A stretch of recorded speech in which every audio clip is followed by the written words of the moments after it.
ప్రభువైన యేసుక్రీస్తు నామములో ఈ రాత్రి సమయంలో బయలుదేరికి వచ్చినటువంటి ప్రతి సహోదరునికి ప్రభువైన యేసుక్రీస్తు నామములో వందనాలు తెలియజేస్తున్నాను. ఆన్లైన్లో యూట్యూబ్లో వాక్యం చూస్తున్నటువంటి ప్రతి సహోదరికి కూడా చింతపల్లిలో ఉన్నటువంటి క్రీస్తు తరపుగా హృదయపూర్వక వందనాలు తెలియజేస్తున్నామండి. ఈ రాత్రి సమయంలో బైబిల్ తరగతి ప్రారంభించుకున్నాం. ఇంతవరకు కీర్తన ద్వారా దేవుని కనపరిచాం. ఈ సమయంలో వాక్య భాగంలోకి రావడానికి దేవుడు చూపిన కృపను బట్టి దేవునికి స్తుతులు స్తోత్రాలు సమర్పణ చేసుకుంటున్నాం.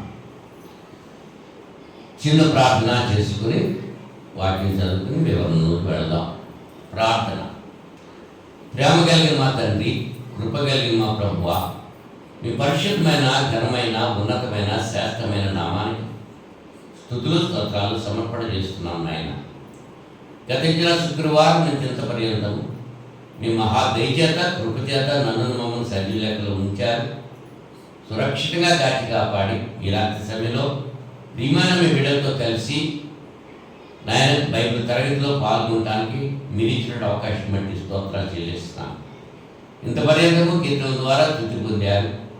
ఈ సమయంలో నా ప్రభువా వాక్యము మాకు అనుగ్రహించి వాక్యం ద్వారా మీరే మాతో మాట్లాడి మీ నామం మహిమ తెచ్చుకుంటారని ప్రార్థన చేస్తున్నాం.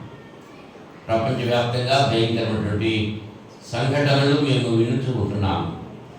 అక్కడ అనుభవిస్తున్న బిడ్డలు భయభీతులుగా ఉన్నారు. నాయన యుద్ధ సమాచారాల గురించి మీరు వింటారు.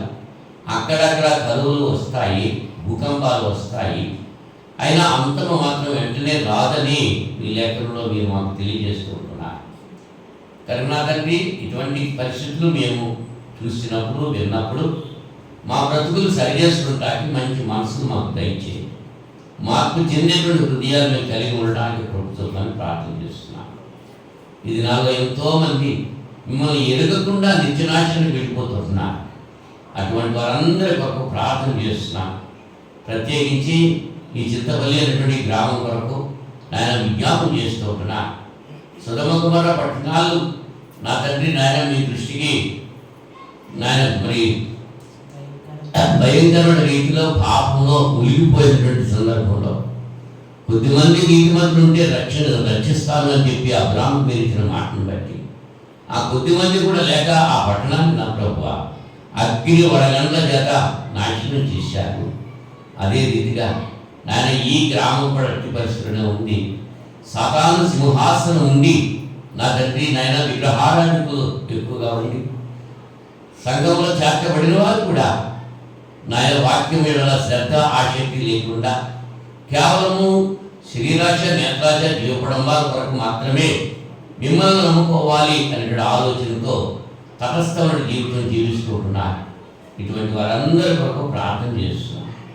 ఆ దినాల్లో నీనివే పట్టణస్థులు ఎలాగూ నాయన ఉపవాసం ఉండి పశ్చాత్తాపడి మీ సన్నిధిలో నా ప్రభువా నాయన జీవించి మీరు చేయాలనుకున్నటువంటి కీడుని చేయకుండా మీ మనస్సును మార్చి నాయన వారి ప్రవర్తన బట్టి నాయన వారు పొందినటువంటి మేలు జ్ఞాపకం చేసుకుంటూ ఆ రీతిగా ఈ గ్రామం కూడా ఉండగలిగినట్లుగా మీరు కృప చూపుతారని విజ్ఞాపం చేసుకుంటున్నాను.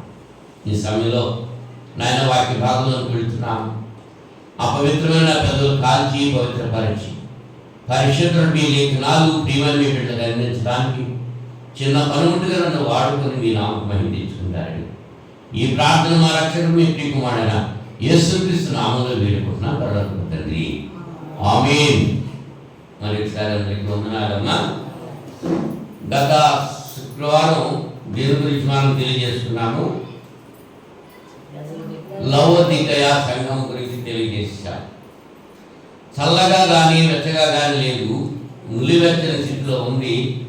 ఇప్పుడైనా మార్పు జరగకపోతే నా నోట నుండి నిన్ను ఉమ్మి వేస్తాను అని చెప్పి ఆ సంఘంతో హెచ్చరిక చేశారు.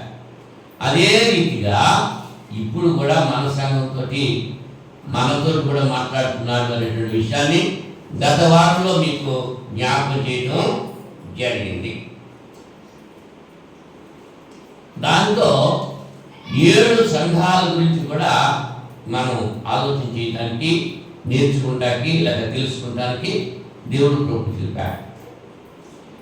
ఈ శ్రమలు వహించి బుద్ధి శ్రమలు కలిగి ఉంటావు, 10 దినాలు శ్రమ కలిగి ఉంటావు, ఓపికతో సహించుకో, అంతవరకు సహిస్తే నీకు నిత్య జీవం ఇస్తానని వాగ్దానం చేశాడు. మరి 2 దినాల్లో మనం ఆలోచన చేస్తే పేతురు మొదటి పత్రిక 5వ అధ్యాయము, పేతురు మొదటి పత్రిక 5వ అధ్యాయము 5వ వచనం నుంచి నేను చదువుతున్నాను. దయచేసి మీరు కూడా మీ గ్రంథాలు పరిశీలించండి. నేను మళ్ళా ప్రశ్న అడుగుతాను, దానికి మీరు సమాధానం చెప్పడానికి సిద్ధంగా ఉండాలి. చిన్నవారా మీరు పెద్దలకు లోబడి ఉండి. పేతురు మొదటి పత్రిక 5వ అధ్యాయము 5వ వచనం నుంచి 11వ వచనం వరకు చదువుతాను. చిన్నలారా మీరు పెద్దలకు లోబడి ఉండి, మీరందరూ ఎదుటివారి ఎడల దీన మనస్సు అను వస్త్రము ధరించుకొని మిమ్మును అలంకరించుకొనుడి. దేవుడు అహంకారులను ఎదిరించి దీనులకు కృప అనుగ్రహించును. దేవుడు తగిన సమయమందు మిమ్మును హెచ్చించినట్లు ఆయన బలిష్టమైన చేతి క్రింద దీన మనస్సులయుడి. ఆయన మిమ్మును గురించి చింతించుతున్నాడు కనుక మీ చింత యావత్తు ఆయన మీద వేయుడి. నిబ్బరమైన బుద్ధి గలవారై మెలకువగా ఉండి. మీ విరోధి అయిన అపవాది గర్జించు సింహం వలె ఎవరిని మృగుదునా అని వెదకుతూ తిరుగుతూ ఉన్నాడు. లోకమందున్న మీ సహోదరుల యందు ఈ విధమైన శ్రమలే నెరవేరుతున్నవని ఎదిగి విశ్వాసముందు స్థిరులై వానిని ఎదిరించుడి. తన నిత్య మహిమకు క్రీస్తునందు మిమ్మల్ని పిలిచిన సర్వకృపానిదేవుడు దేవుడు కొంచెము కాలం మీరు శ్రమపడిన పిమ్మట తానే మిమ్మల్ని పూర్ణులుగా చేసి స్థిరపరచి బలపరచును. యుగ యుగములకు ప్రభావము ఆయనకు కలుగునుగాక. ఆమేన్. ఇంత పర్యంతము మనం చదువుకున్నటువంటి లేఖన భాగంలో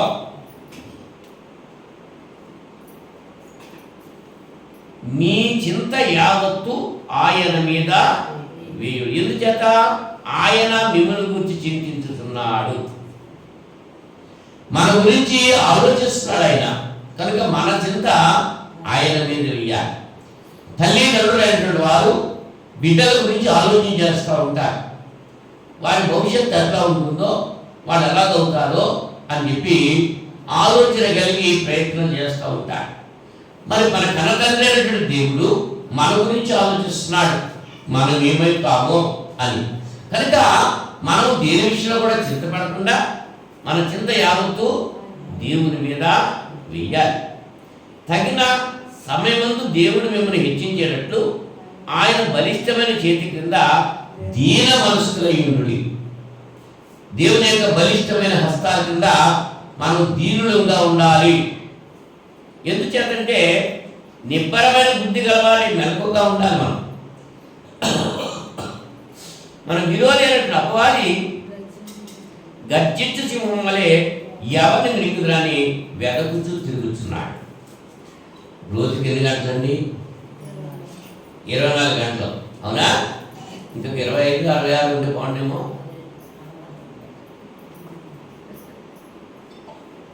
ఎక్స్ట్రా గంటలు ఇచ్చినా మనకు చెప్పదు కదా. ఎన్ని గంటలు పని చేస్తున్నాం? 24 గంటల్లో. దేవుని కొరకు ఎంత చేస్తున్నావు? ఈ సాధారణ విశ్రమం తీసుకోవట్లేదు. 24 గంటలు తిరుగుతూనే ఉన్నాడు. ఎవరిని ముందునా, ఎవరిని బొట్లో వేసేసుకుందినా, ఎవరిని నాశనానికి తీసుకెళ్దామా అని ఆలోచన చేస్తూ తిరుగుతున్నాడు. ఎవరు? అదే చెప్తున్నాడు ఇక్కడ. మీ విరోధి అయిన అపవాది గర్జించు సింహం వలె ఎవరిని మృగుదునా అని వెతుకుతూ తిరుగుతున్నాడు. అంచేత మీరు ఏం చేయాలి? నిబ్బరమైన బుద్ధి గలవారై మెలకుగా ఉండుడి. మనంతా వ్యతిరేకమే. ఏం చెయ్యొద్దంటాడో అదే చేస్తాం, ఏం చేయమంటారో అదే చెయ్యం కదా. లోకమందున్న మీ సహోదరుల యందు ఈ విధమైన శ్రమలే నెరవేరుతున్నవని ఎదిగి విశ్వాసముందు స్థిరులై వారిని ఎదిరించు. ఏంటి ఎదిరించాలి? శ్రమల్ని ఎదిరించాలి.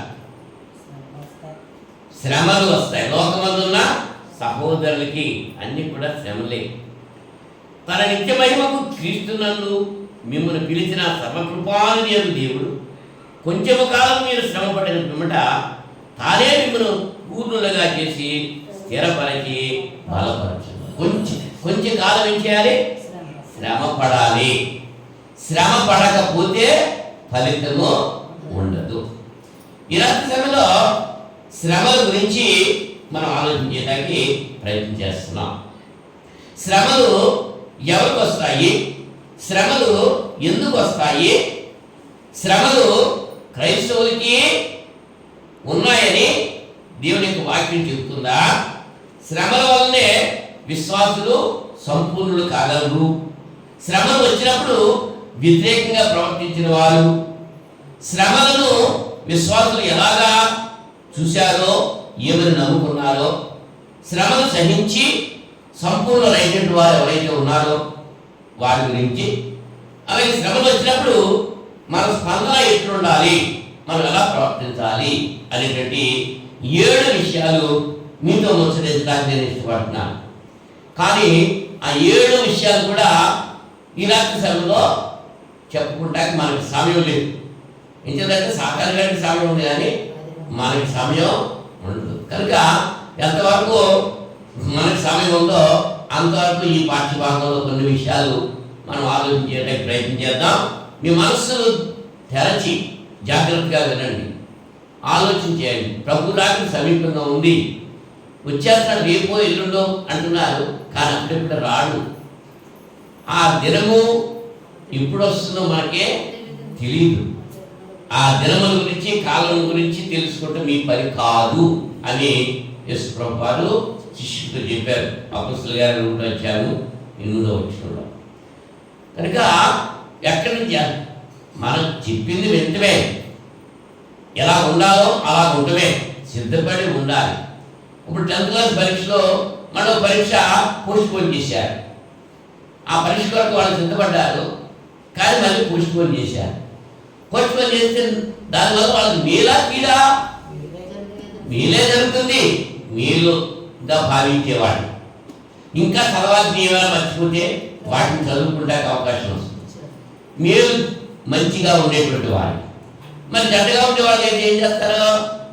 అది ఇంకా ఎంజాయ్ చేయడానికి, ఆ గేమ్స్ ఆడుకుంటాకి, రకరకాల ఇంకా చదువు మానేసి మిగిలిన కార్యక్రమాలకి భలే సమయం ఇచ్చిందని సంతోషపడేవాడు ఎక్కువ మంది ఉంటారు.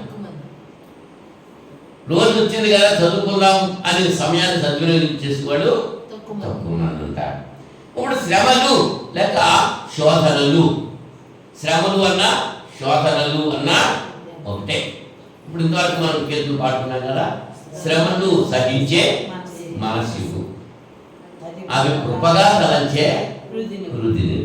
శ్రమ వచ్చిందంటే అది కేవలం మనకు కృప కొరకే వచ్చింది. మనకి శ్రమ వచ్చింది కాబట్టి దేవుడు మనల్ని ఆదుకుంటాడు అనేటువంటి ఆలోచన మన మనస్సులో ఉండాలి.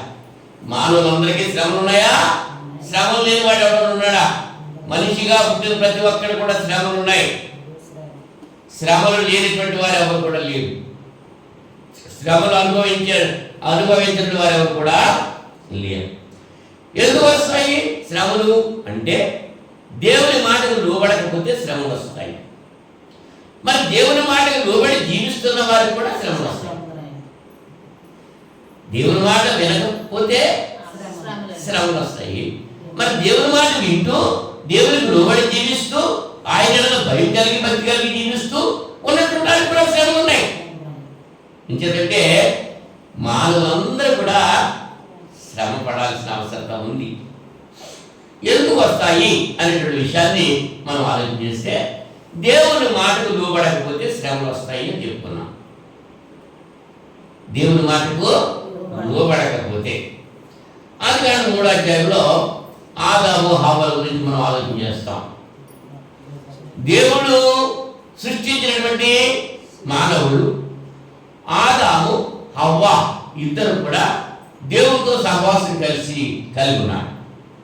తల కూడా ఆ దేవుడితో ఆడుకుంటూ ఉన్నారని రాయబడ్డది. అక్కడ సంతోషంగా ఉన్నారు, దేవునితో సహవాసం కలిగి ఉన్నారు.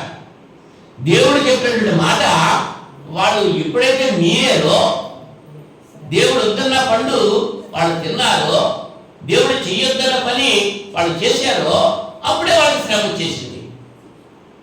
దేవుడితో ఉన్నంతసేపు వాళ్ళు దిగంబరులుగానే ఉన్నాడు. వాళ్ళకి బట్టలు ఉన్నాయా లేవా అనే మీమాంస లేదు. ఏం తినాలి, ఏం త్రాగాలి అనే ఆలోచన లేదు.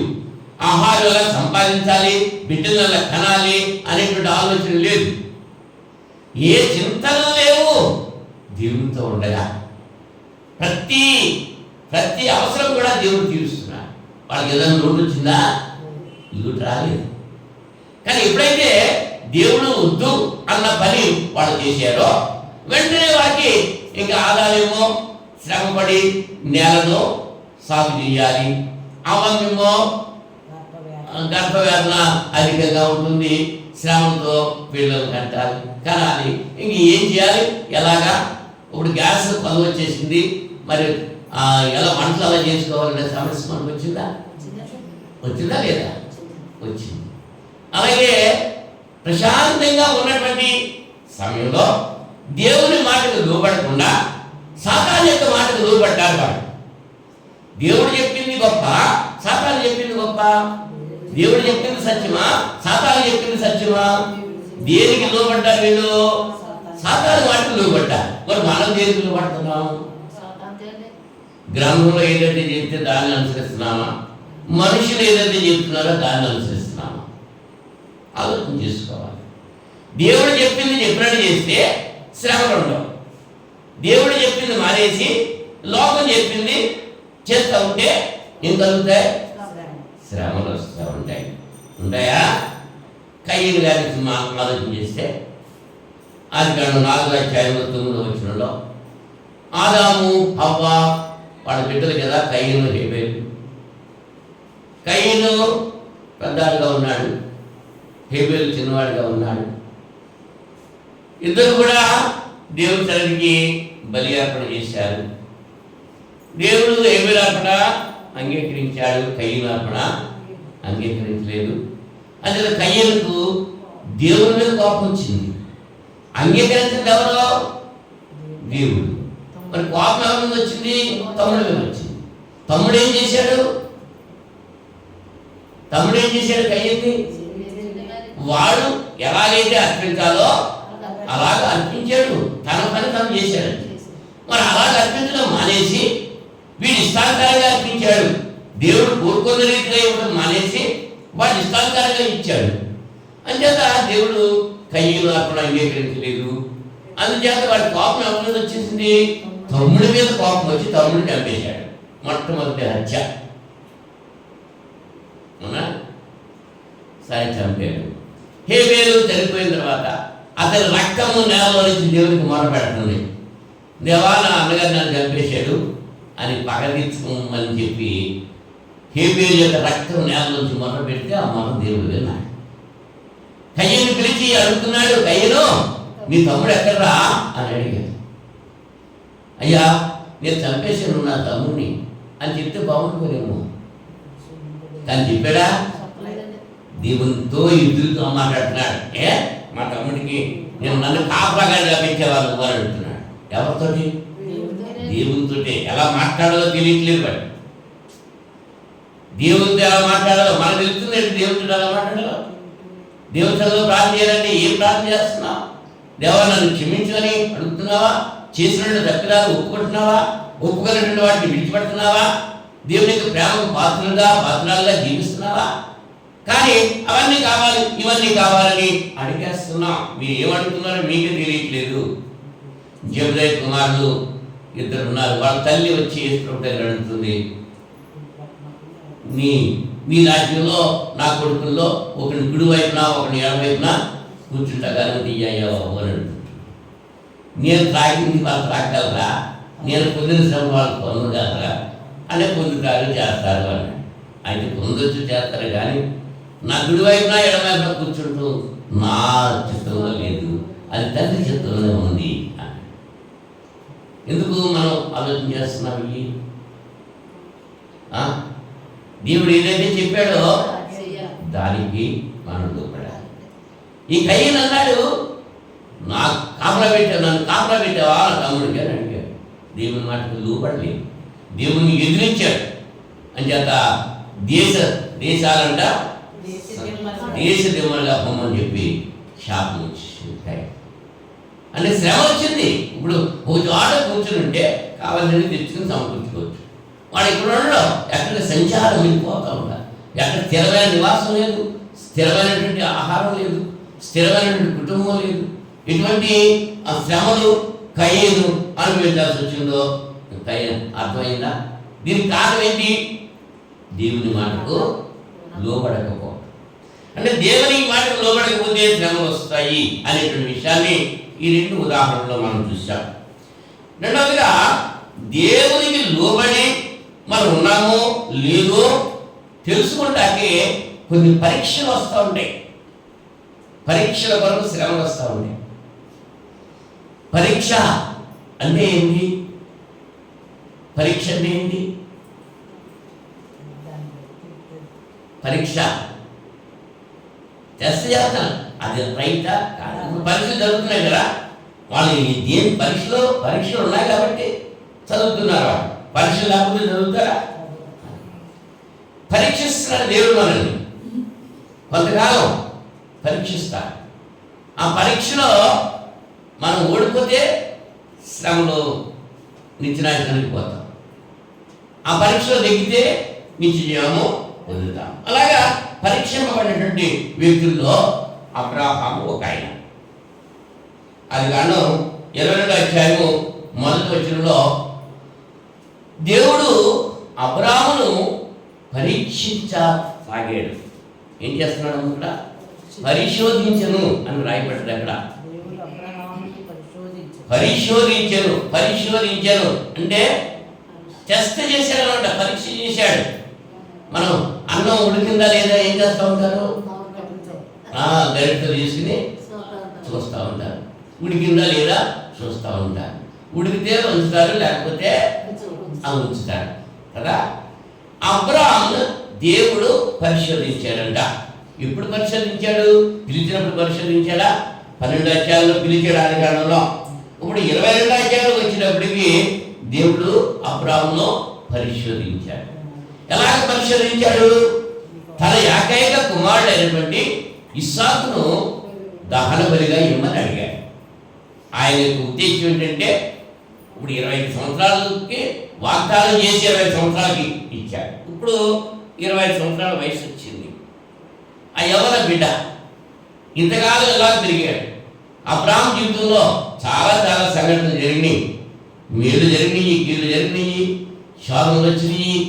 అన్నీ కూడా తట్టుకుంటూ మళ్ళా దేవుని వైపు మనకి తిరుగుతూ, కొంతకాలం దేవునికి దూరం అయిపోయి మళ్ళీ కొంతకాలం దేవునికి దగ్గరయ్యి, అలాగ ఇరుకులు ఇబ్బందులు, లోతులు మెరకలు, లోయలు కొండలు జీవితంలో అబ్రాహాము జీవితంలో ఒకేసారి సాగు తండ్రి అని పిలవలేదు. ఎన్నో శోధనలు అనుభవించాడు.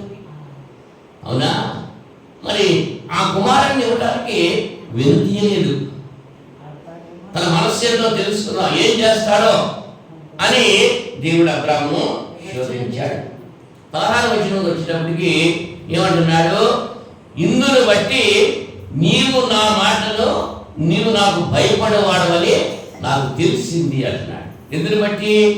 అబ్రాహాము తన కత్తి పైకెత్తేశాడు, తన కొడుకుని కట్టెల మీద కట్టేసి ఉంచాడు, నరికేయడానికి కత్తి ఎత్తాడు. అప్పుడు దేవుని యొక్క దూత, అబ్రామా ఆగు, ఆ కుమారునికి ఏమీ హాని చెయ్యదు. ఇందుని బట్టి నువ్వు దేవుని యందు భయం కలిగిన వాడని నాకు తెలుస్తుంది అంటే మొట్టమొదటి పరిశోధించాడు. ఆ పరిశోధించడానికి పెట్టినట్టు పరీక్షలో అబ్రాహాము నెగ్గాడా నెగ్గలేదా? అది దేవునికి లోబడి ఉన్నాడో లేదో తెలుసుకోవడానికి మన జీవితాల్లో కూడా పరీక్షలు వస్తూ ఉంటాయి. వస్తాయా? దేవుళ్ళో ఉంటాడా లేదా లోకంలోకి వెళ్ళిపోతాడా అనేటువంటి పరీక్షలు వస్తూ ఉంటాయి. అటువంటి పరిస్థితుల్లో మనం ఏం చేయాలి? అబ్రాహాము అయితే ఓపికతో సహించాడు, పరీక్షలో నెగ్గాడు. మరి మనం ఎక్కుతున్నామా? ఇంకొక ఆయన చూపిస్తాను. దానియేలు మనం జ్ఞాపకం చేసుకుంటే దానియేలు 6వ అధ్యాయం 16వ వచనంలో మనం చూస్తాం. అంటే దానియేలు ఒక మరి రాజకుమారుడే, యుద్ధంలో ఓడిపోయాడు వాళ్ళ తండ్రి. అంటే అతన్ని నెగ్గినటువంటి రాజు ఏం చేశాడంటే బానిసలుగా తీసుకొచ్చేసారు. వాళ్ళని షండులుగా తయారు చేసి బాల్యం నుంచి దానియేలు షడ్రకు మీషకు అబేద్నెగో వాళ్ళని ఈ బబులోను సంస్థానంలో వాళ్ళు పెంచబడ్డారు. మంచి జ్ఞానవంతులుగా ఉన్నారు. అక్కడ దానియేలు మహాజ్ఞానిగా ఉన్నాడు దేవుడి యొక్క కృపను బట్టి. దానియేలుతో ఉండేటువంటి వ్యక్తులు ఉన్నారు అసూయపరులు. ఈ దానియేలుని ఏ రీతిగా దేవుని రాజు నుంచి దూరం చేయాలి అని చెప్పి ఆలోచన కలిగి ఏ విషయంలో కూడా వాడికి తప్పు పట్టుకోలేము మనం అని చెప్పి వారు ఆలోచన చేశారు. కూట సాక్షులు రాజుగారి దగ్గరికి వెళ్ళి ఆజ్ఞ ఒక శాసనం చేయించారు. ఇన్ని రోజుల వరకు నీ రాజ్యంలో ఉన్నటువంటి ప్రజలు ఎవరైనా సరే నిన్ను తప్ప వేరొక దేవునికి ప్రార్థన చేయడానికి వీల్లేదు. అలా ప్రార్థన చేస్తే వాళ్ళు తీసుకెళ్లి సింహాసనంలో వేసేయాలని ఒక శాసనం పూర్తి చేశారు. ఆ సంగతి దానియేలుకు తెలుసుండి కూడా ఏం చేస్తున్నాడు? తన ఇంటి కిటికీ తలుపు యెరూషలేము వైపు తెరిచి దినములకు ముమ్మారు ప్రార్థన చేస్తున్నాడు. వాడుక చూపున ఎప్పుడు ఎన్ని నష్టాలు వచ్చినా దేవుని సన్నిధిలో ప్రార్థన చేసి మానలేదు. దేవుడు ఇచ్చిన జ్ఞానాన్ని బట్టి దేవుడు తెలుసు శాస్త్రం చేయబడింది. ఒక రాజు కాకుండా దేవునికి ప్రార్థన చేస్తే నన్ను సింహాలు కూడా తీసేస్తారన్న సంగతి దానియేలుకు తెలిసిండి కూడా ఏం చేస్తున్నారు? దేవుని మీద ఆధారపడ్డాడే తప్ప శాస్త్రానికి నడిచిపోయి ప్రార్థన చేయటం మానలేదు. అనేడా 22వ వచనం నుంచి 24వ వచనం వరకు మనం చూస్తే ఆ సింహాసనంలో వేసేసిన దానియేలు రాత్రంతా కూడా రాజుకి నిద్ర లేదుగా. నా స్నేహితుడికి వెళ్తాయి ఇబ్బంది తప్పించాలని చూశాను, కానీ వాళ్ళు తప్పించడానికి అవకాశం లేదు. మరి దేవుడు ఏం చేస్తాడు? నిత్యము నీవు సేవించే దేవుడు నిన్ను కాపాడతాడు అని చెప్పి అనుకుని వెళ్ళిపోయాడు. తెల్లవారుకుండా వచ్చాడు. ఆ సింహాల గోరు దగ్గర, ఆ గుహ దగ్గర, వాకిటి దగ్గర నిలబడి పిలుస్తున్నాడు, జీవము గల దేవుని సేవకుడైన దానియేలు, నేను నిత్యము సేవిస్తున్న నీ దేవుడు నిన్ను రక్షింపగలిగిన ప్రశ్న. దానియేలు సమాధానం చెప్తున్నాడు. అంటే రాజుకు కూడా విశ్వాసం ఏంటి? దానియేలు సేవించిన దేవుడు దానియేలును కాపాడతాడు అని చెప్పి పిలుస్తున్నాడు. దానియేలు అని పిలుస్తున్నాడు. రాజులో ఉన్నటువంటి విశ్వాసం. అసలు యాక్చువల్గా ఏమవ్వాలి? దానియేలు సింహాలు తినేయాలి, మనిషి ఉండకూడదు అక్కడ. కానీ ఇప్పుడు రాజు వచ్చి తెల్లవారిన తర్వాత ఏం పిలుస్తున్నాడు?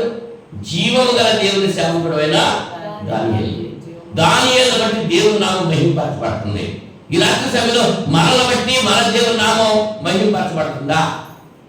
ఆలోచన చేశారు. శుక్రవారం బైబిల్ తరగతి చింతపల్లిలో క్రీస్తులు చక్కగా 7:30కి వెళ్ళిపోతున్నారు అని ఎవరు చెప్పుకోవాలి? అలా చెప్పుకుంటున్నారు మన గురించి. మనల్ని బట్టి దేవుని నామం ఏమవుతుంది? దానియేలు బట్టి దేవుని నామం మహింపరచబడ్డది. మహింపరచబడ్డదా లేదా? మరి మనల్ని బట్టి మహింపరచబడలేదు కదా. మరి ఎప్పుడైనా ప్రవర్తన మార్చుకుంటే అందుకోసం చెప్తాం. దానియేలు సింహాసనంలో తప్పించేశాడు, అయిపోయింది. అయితే మనకేంటి లాభం? దానియేలుని సింహాసనం నుంచి తప్పించడానికి దానియేలు ప్రవర్తన ఎలా ఉంది? ఎందుకు తప్పించాడు దేవుడు? ఆలోచన. అటువంటి ప్రవర్తన నువ్వు నేను కలిగి ఉండాలి అనే ఆలోచన ఇలాంటి సమయంలో మనం పొందాలి. ఎన్ని కష్టాలు వచ్చినా, ఎన్ని ఇబ్బందులు వచ్చినా దేవుని విడిచిపెట్టకూడదు, లోకంలో గుర్తు పెట్టుకోకూడదు. నా మట్టుకైతే బ్రతుకుడు క్రీస్తే, చావైతే లాభం అని పౌలు గారు చెప్పినట్లుగా ఇంకా ఆలస్యంగా వెళ్ళకూడదు, మానకూడదు. ఆరాధనకి బైబిల్ దానికి మారకూడదు, ఆలస్యంగా వెళ్ళకూడదు అనేటువంటి ఒక నిర్ణయం నీ మనసులో నువ్వు చేసుకోవాలి. చేసుకుంటే అప్పుడు దేవుని నామం మహింపరచబడుతుంది. అవునండి. దేవుని బడి అంటే శ్రమలు ఎందుకు వస్తున్నాయి అనేటువంటి ఆలోచన చేస్తున్నాం. దేవుని మాటకు లోబడకపోతే శ్రమలు వస్తాయి. దేవుడు మనల్ని పరీక్ష చేస్తున్నాడు, అందుచేత శ్రమలు వస్తాయి. కొన్ని శ్రమలు కారణం లేకుండానే వచ్చేస్తామండి. వాటిని ఎవరు పిలవక్కర్లేదు, అవునా? ఏమి పిలవక్కర్లేదు, వచ్చేస్తా, ఆటోమేటిక్గా వచ్చేస్తామండి. ఎందుకు వచ్చిందో తెలియదు శ్రమ, ఈ కష్టం ఎందుకు వచ్చిందో తెలదు. పాపం చేసామా వచ్చిందా, పాపం వల్ల వచ్చే జీవితం మరణం అది ఖాయమే. కానీ మరి ఈ శ్రమ ఎందుకు వచ్చింది? ఇప్పుడు ఆదాము అవలేమో దేవుని మాట వినడం వల్ల వచ్చింది. అబ్రాహాము దానియేలునేమో దానియేలు పరీక్ష కొరకు వచ్చింది. మరి కొన్ని శ్రమలు ఉన్నాయి. యోబు గారు ఉన్నాడు, యోబు గారికి శ్రమ ఎందుకు వచ్చింది? ఎందుకు వచ్చినాయి? ఇన్ని వచ్చినాయి ఒక్కసారి ఆలోచన చేయాలి, అవునా? యోబు గ్రంథం మొదటి అధ్యాయం 13 నుంచి 22 వచ్చిన వరకు మనం చదువుకుంటే అక్కడ మనం చూస్తూ ఉంటాం. యోబు ఇటువంటి వాడు అనేటువంటి విషయాన్ని దేవుడే యోబు గురించి తెలియజేస్తున్నాడు. యోబులో 2 లక్షణాల గురించి చెప్తున్నాడు. ఎవరితో చెప్తున్నాడు? సాతానుతో చెప్తున్నాడు. సాతాను కూడా అసూయపడ్డు కదా, గుళ్ళోడు కదా, వీళ్ళు ఎలా జరగొట్టాలో ఆలోచన చేశాడు. ఊరికి నేను దేవుడు యోబు నీ మీద భక్తి కలిగి ఉన్నాడేంటి, అతని చుట్టూ నువ్వు కంచి వేశావు, ఆ కంచి తీసేయి, అప్పుడు నేను నీ ఎదుటే యోగుని నిన్ను దూషించేలా చేస్తానని పంతం పట్టాడు సార్. ఆ సంగతి యోగుకి ఎవరో తెలుసా? తెలియదు. ఒకే రోజు ఏమైపోయినాయి? బిడ్డలు 10 మంది చనిపోయారు, పశువులన్నీ చనిపోయినాయి, శత్రువులు తొలుగులు పోయాడు, పనివారంతా కూడా చనిపోయా, ఆరోగ్యం పాడైపోయింది, నిందలు వచ్చినాయి, సొంత భార్యే నిందిస్తోంది యోగుని. ఇంకా ఎందుకు వచ్చింది అయ్యా? ఇన్ని శ్రమలు వచ్చినాయి, పిల్లలు 10 మంది ఒకసారి చనిపోయారు, పశువులన్నీ వెళ్ళిపోయి, శత్రువులంతా కూడా అంతా నాశనమైపోయింది, నీ శరీరంలో ఆరోగ్యం కూడా పాడైపోయింది, ఇంకా దేవుడు అంటాం ఇది, ఇప్పుడైనా దేవుడు ఒక మాట దూషించకపోయా అని భార్య కూడా విసుగుదల వచ్చేసింది. అటువంటి పరిస్థితుల్లో కూడా యోబు ముగ్గురాలు మాట్లాడుతున్నామమ్మా. దేవుడు మనకు మేలు చేశాడు అనుభవిస్తున్నాం, కీడు చేశాడు అనుభవిస్తుందా, ఇదైనా అనుభవించాలి కదా అన్నాడే తప్ప ఒక్క విషయంలో కూడా దేవుడిని దూషించలేదు, తన భార్యను కూడా గర్తించలేదు. అంత ఓపిక యోబు కలిగి ఉన్నాడు. యోబుకు వచ్చిన శ్రమలు, అవునా? అటువంటి పరిస్థితిలో కూడా మరి మనకి శ్రమలు వస్తూ ఉంటాయి. ఎందుకు వచ్చింది? అందరి పిల్లలు బాగానే ఉన్నారు, మా పిల్లలకు వచ్చింది ఏంటి? అందరి కోళ్ళు బాగానే ఉన్నాయి, మా కోళ్ళకి వచ్చింది ఏంటి? ఇలా అనుకుంటూ ఉంటాం మనం కదా. నీకు శ్రమలు ఎందుకు వచ్చినాయి, నీకు అనారోగ్యం ఎందుకు వచ్చింది, నీకు బాధ ఎందుకు వచ్చింది అని నువ్వు ఆలోచన చేసుకుంటూ ఉంటావు. ఎందుకు వచ్చిందో తెలియదు, అలాగే తెలియని శ్రమ కూడా వస్తూ ఉంటాయి. ఆ శ్రమల్లో మనం ఏం చేయాలి? మనల్ని మనం సరి చేసుకోవాలి, మనం సరి చేసుకోవాలి. దేవుడికి దూరం అయ్యేమేమో, లేకపోతే దేవుడు మనల్ని పరీక్షిస్తున్నాడేమో అనేటువంటి ఆలోచన కలిగి ఆ శ్రమలో దేవుని నట్టుకునే ఉండాలి. మరి ఇంకా కుటుంబ సభ్యుల ద్వారా శ్రమలు వస్తూ ఉంటాయి. శ్రమలు ఎందుకు వస్తాయి అనేటువంటి విషయాన్ని గురించి మీకు తెలియజేస్తున్నాను. ఇంతవరకు 3 విషయాలు చెప్పాను. ఒకటి, దేవుని మాటకు లోబడకపోతే శ్రమలు వస్తాయి. దేవుని మాటకు లోబడున్నామో లేదు అని పరీక్ష చేయడానికి వస్తాయి. మూడోది, కారణం లేకుండానే కొన్ని శ్రమలు వస్తూ ఉంటాయి. 4వదిగా చూస్తే కుటుంబ సభ్యుల ద్వారా శ్రమలు వస్తూ ఉంటాయి. కుటుంబంలో ఉన్నటువంటి సభ్యులు బట్టే మనకి శోధన వస్తుంది, లేక శ్రమ వస్తుంది. కుటుంబంలో సభ్యులే, బయట ఎవరు కాదు. దాని గురించి మనం ఆలోచన చేస్తే దాని సమయాలు 2వ గ్రంథం 15వ అధ్యాయము 1వ వచనంలో మనం చూస్తున్నాం దావీదు గురించి. దావీదుకు వ్యతిరేకంగా తన కుమారుడు అబ్షాలోము ఆ రాజ్యాన్ని ఆక్రమించాలని అక్కడ వచ్చేటువంటి ప్రజలందరినీ కూడా పిలిచి ఏం చెప్తున్నాడంటే, రాజుగారిగా చేస్తున్నారా, నేనైతే అలా చేస్తాను, అని నన్ను ఎంపిక చేసుకోండి అని ఆ ప్రజలందరూ కూడా ఆకట్టుకుని ఎవరి మీదకి వచ్చాడు? యుద్ధానికి తండ్రి మీదకి వచ్చాడు. సొంత కొడుకే కదా బంగారమ్మ, సొంత కొడుకేనా? ఎలా ఉన్నాడు? వ్యతిరేకంగా ఉన్నాడు. అంటే ఇబ్బంది, శ్రమ, బాధ ఎవరి ద్వారా వచ్చింది? కుటుంబ సభ్యుల నుంచే వచ్చింది. మన జీవితాల్లో కూడా మన కుటుంబంలో ఉన్నటువంటి బిడ్డలే, మన యొక్క భర్తను బట్టి భార్య, భార్య బట్టి భర్త, బిడ్డలు బట్టి తల్లిదండ్రులు, తల్లిదండ్రులు బట్టి బిడ్డలు శోధనకు గురవుతున్నారు. వాళ్ళ పరిస్థితిని బట్టి రాజ్యకాంక్ష చేత అబ్షాలోము ఏం చేశాడు? తండ్రి దగ్గర ఉన్న రాజ్యాన్ని దోచుకోవాలని ప్రజలందరినీ కూడా ఆకట్టుకున్నాడు. ఆ సంగతి తెలిసి దావీదు ఏం చేశాడంటే అతనితో ఉన్నటువంటి వారిని తీసుకుని అక్కడి నుంచి పారిపోయాడు. కొడుకు మీద వ్యతిరేకంగా యుద్ధం చేయలేదు, అవునా? పారిపోయాడు దావీదు, అబ్షాలోము నుంచి పారిపోయాడు. మనమైతే ఏం చేస్తాం? మనం ఏం చేస్తాం? కోర్టుకి వెళ్ళిపోతాం. ఇదిగో నేను ఆలోచించాను అని నా మాట అంటలేదు. ఇవాళ కోర్టులో కూడా తల్లిదండ్రులను చూడకపోతే వాళ్ళు ఈ బిడ్డల యొక్క ఆదాయంలో నుంచి 10% తల్లిదండ్రులకి ఇవ్వాలి అని శాస్త్రం కూడా వచ్చేసింది, అవునా? అంటే మన ఇంట్లో మనం సరిగ్గా చేసుకుంటే మరి బయట నుంచి మనం చెప్పాల్సిన పని ఏంటి? శ్రమగా వస్తుందన్నమాట. మన ఇంట్లో వాళ్ళ గురించే దావీదుకి అబ్షాలోము ద్వారా శ్రమలు వచ్చినాయా? 13-14 వచ్చినారు కూడా. యోసేపు గురించి మనం ఆలోచన చేస్తే డిఫరెన్స్ మనం తీసి చదివితే టైం అయిపోతుందని చెప్పి నేను చెప్తున్నాను. యోసేపు చిన్నవాడే, అన్నం ఉన్నారు పెద్దవాడు. యోసేపుకి రంగురంగుల చొక్కా కొనిచ్చాడు ఎవడో? తండ్రి యాకోబు. అందరి బట్టి కూడా అసూయ వచ్చేసింది అన్నలకి. అంత మాత్రమే కాదు, అన్నలు చేసేటువంటి చెడ్డ పనులన్నీ కూడా తండ్రికి చెబుతున్నాడు. డాడీ డాడీ ఇగో అన్నయ్య పెద్దని ఈ పని చేశాడు, చిన్నని ఈ పని చేశాడు అని ఎవరు చెప్తున్నారు? ఎందుకు చెప్తున్నాడు?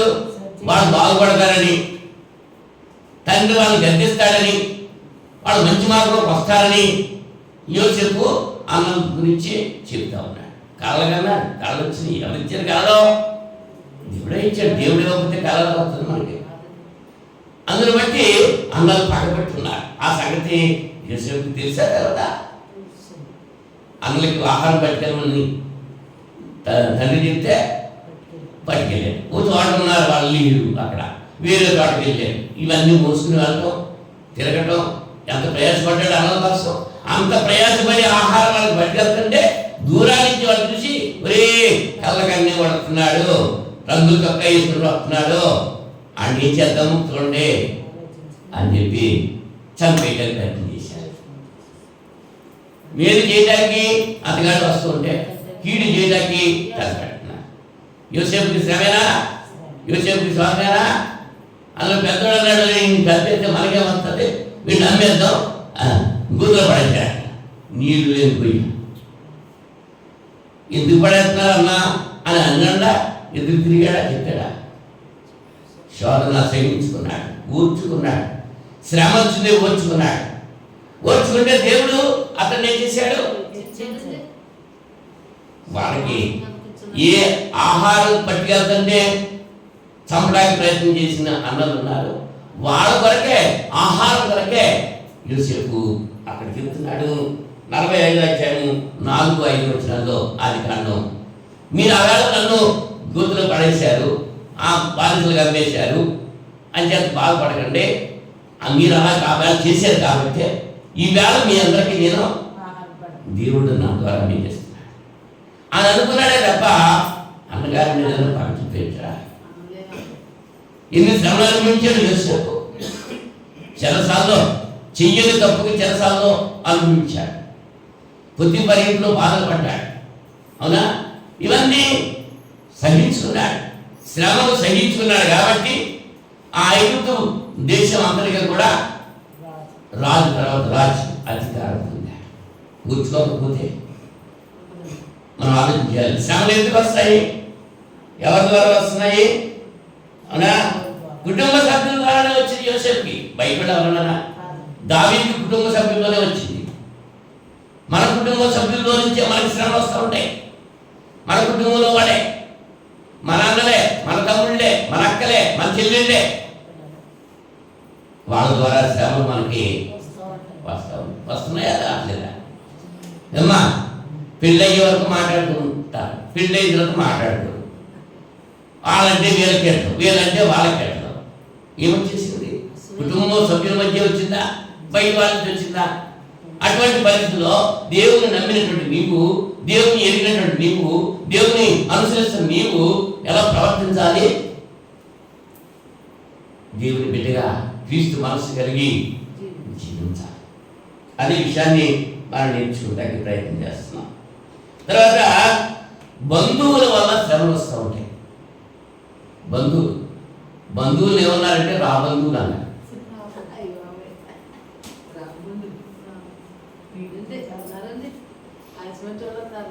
అంతేట ఈ ఎప్పుడు సంపద కలిగినా అప్పుడే బంధువులు వద్దు అన్నాడు.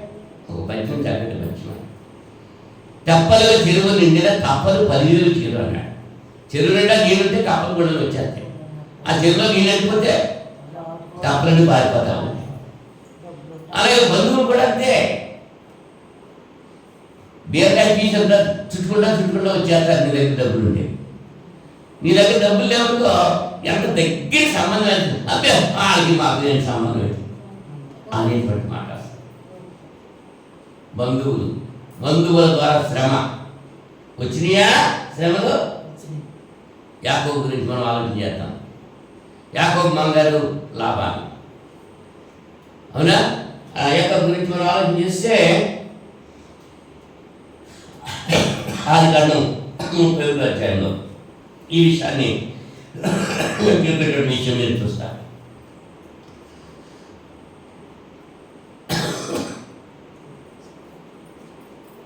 యాకోబు లాభానికి ఎన్ని సంవత్సరాలు కొలువు చేశాడమ్మా?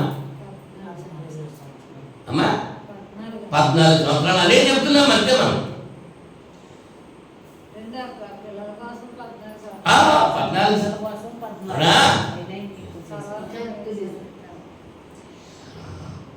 ఆదికాండం 31వ అధ్యాయం 41వ వచనం చూడండి. 14 సంవత్సరాలే కొలువు చేశాడు అని చెప్తూ ఉంటారు. అదే మనకు తెలుస్తూ ఉంటారు. కానీ 31వ అధ్యాయం 41వ వచనంలో ఆదికాండంలో 20 నీ ఇంటిలో 20 ఏండ్లు ఉంటుంది. 20 ఏండ్లు ఉంటుంది. నీ ఇద్దరు కుమార్తెల నిమిత్తము 14 ఏండ్లు. నీ మంద నిమిత్తము 6 ఏండ్లు నీవు కొలువు చేస్తావు. నీకు మొత్తం ఎన్ని సంవత్సరాలు కొలువు చేశాడు? 20 సంవత్సరాలు కొలువు చేశాడు. అలా కొలువు చేస్తే మాత్రం మరి పొందింది ఏంటి? 10 సార్లు జీతం మార్చేశాడు. మా అక్కడ ఉంది 10 సంవత్సరాలు నువ్వు జీతం మార్చేశాడు. అయినా సరే నేనేమి అంటే యాకోబు ఎంత ఊర్చుకున్నాడో. నేను రాహేలు ప్రేమించాను, రాహేలు కొరకు 7 సంవత్సరాలు కొలువు చేస్తానని నేను ఒప్పుకొని చేసినప్పుడు లాభాలు మోసగించాడు కదా. అప్పుడు ఏమన్నా ఎదురు తిరిగాడా? యాకోబు సహించుకున్నాడు. మళ్ళీ 7 సంవత్సరాలు కొలువు చేశాడు, ఊర్చుకున్నాడు, సహించుకున్నాడు. మరి ఊరినే పదార్థాలు చేసేందుకు నీకు జీతం ఏంటి అన్నప్పుడు అది కూడా సహనంతో యాకోబు తీసుకున్నాడు. కానీ మరి కొద్ది కాలం అయ్యేటప్పటికీ ఆ యాకోబు యొక్క బావమతులు ఉన్నారు. మనకు ఉన్నటువంటి ఆశ్రమంతో ఎట్టుకుపోతున్నాడు. ఒంటి మీద గుట్ట లేకుండా వచ్చాడు. ఇప్పుడు ఇంత మందలు కలుపుకున్నాడు, ఎంత మంద కదా తీసేసుకున్నాడు అని వాళ్ళ మనసు మారిపోయి ఎవరన్నాడో బంధువులే. మన బంధువులు అలాగే ఉంటారు, పైకి మాట్లాడుతూ ఉంటారు అంతే. అబ్బా వీడి ఇల్లు కట్టేశాడు అని లోపల అనుకుంటాడు. బలి కట్టివరా అంటాడు పైకి. మనం కూడా అలాగే అంటాం అనుకోండి. మనకంటే గొప్పలు అయిపోయాడు అది మనకు కూడా అదే మంచిస్తుంది. మనస్సులో మనకి కలిగి ఉంటాం కాదంటారా? అవునంటారా? బంధువులే కదా.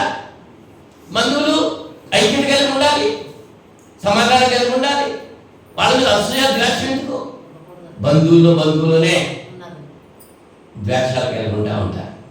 అందుచేత శ్రమలు వస్తూ ఉంటాయి, బంధువుల నుంచే శ్రమలు వస్తూ ఉంటాయి. ఆస్తికి సంబంధించి, ధనానికి సంబంధించి, ఇంకా మీ అసూయ ద్వేషాల వల్ల ఏమొస్తూ ఉంటున్నాయి?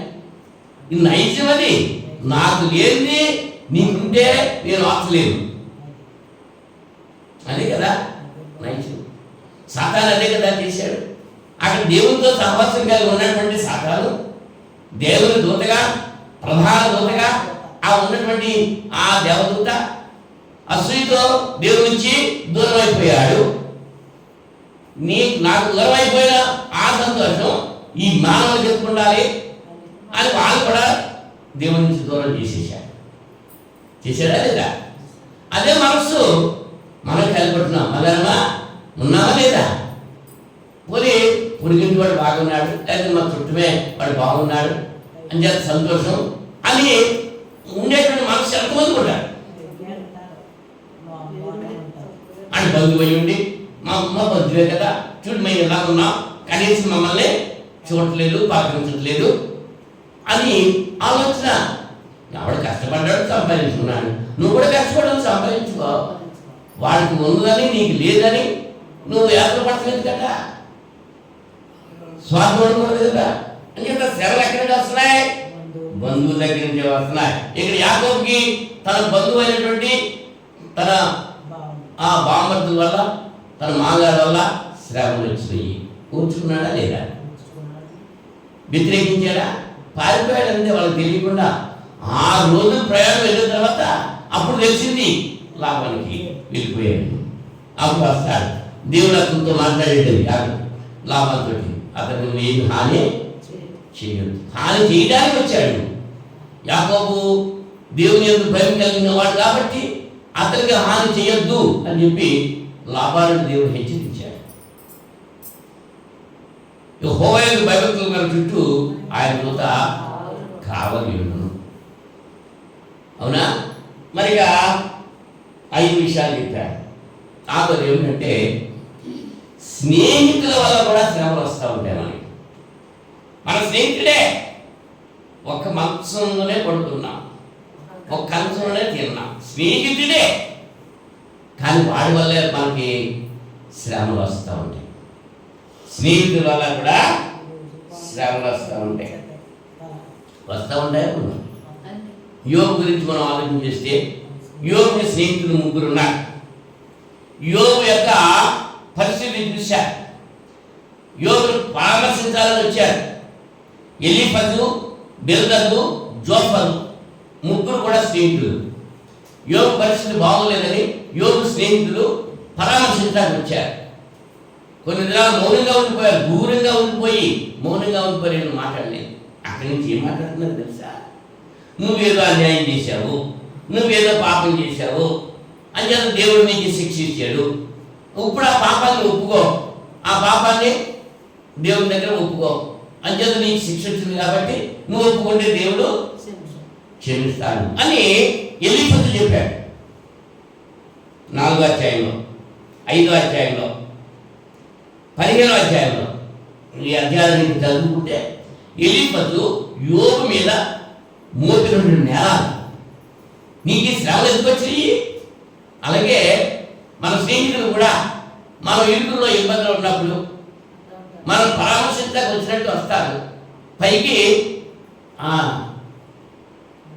ఓదార్పుగా మాట్లాడినట్టు మాట్లాడతారు. ఆ పక్కకి వెళ్ళిపోయి ఇలా చేసేది కాబట్టి అలాగ అయ్యింది అని చెప్పి చెప్తూ ఉంటారు. చెప్తారంటే అక్కడ నిజమా కదా? యోబు స్నేహితులు అలాగే చేశారు. యోబు స్నేహితుల వల్ల శ్రమ అనిపించాడు. ఎలీఫజు చెప్పిన మాటకి బిల్దదు ఏం చేశాడంటే 8వ అధ్యాయంలో ఎలీఫజు చెప్పిందే కరెక్ట్ అని చెప్పి నువ్వు పశ్చాత్తాపడు, నువ్వు ఏ పాపం చేసావో దేవుడి దగ్గర ఒప్పుకో అని చెప్పి యోబుని సలహా ఇచ్చారు అనమాట. సహాయించేశాడు.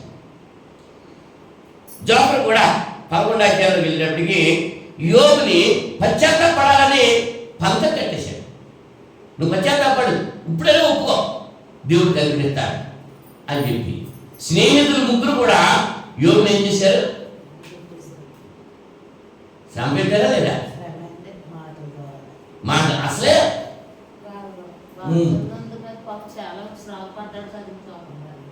అసలే పట్టుదలంట, తాటి చెట్టు కింద ఉంటుందంట, తాటికాయ పట్టాలంట, ఎటుకలు లేవు, అక్కడికి వెళ్ళి ఊరు పడిపోయిందా తాటికాయ కదా అని చెప్పి అంటాడు. ఇదేంటి స్నేహితుడు ఊరు బాబు, అయ్యో ఎంత పని అయిందా, ఇలాగయిందా అది ఓదార్చడం. ఏం చేస్తాడు మళ్ళీ? అసలు అది తాటికాయ పడ్డందుకు ఉన్న బాధ కంటే ఈ దెప్పిళ్ళు బాధ ఎక్కువైపోతారు.